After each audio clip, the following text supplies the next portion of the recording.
আরজিকর কাণ্ড নিয়ে দেশজুড়ে আন্দোলন চলছে। রাস্তায় নেমে প্রতিবাদ জানাচ্ছেন সাধারণ মানুষেরা। সোমবার সুপ্রিম শুনানির পর নবান্নে সাংবাদিক বৈঠক করলেন মুখ্যমন্ত্রী মমতা বন্দ্যোপাধ্যায়। সেখানে তিনি জানিয়ে দেন, আরজিকর কাণ্ডে নির্যাতিতার পরিবারকে টাকা দেওয়ার কোনো প্রস্তাব দেওয়া হয়নি।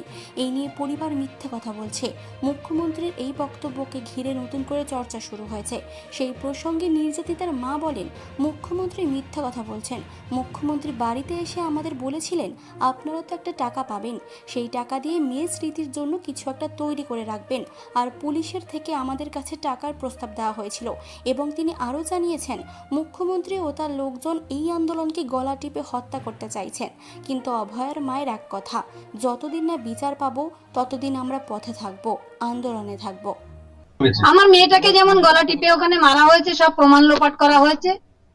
ওটা এখন মানে আন্দোলনের গলা টিপে মারতে চেয়েছেন, আর কি বলবো।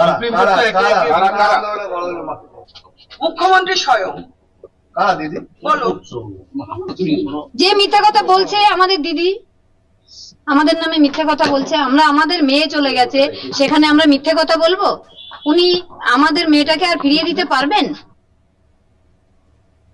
চিফ এডিটর জিতেন সরকারের রিপোর্ট, চেতনা বার্তা।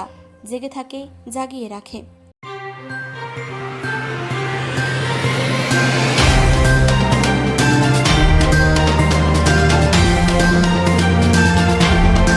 চেতনা বার্তা, জেগে থাকে, জাগিয়ে রাখে।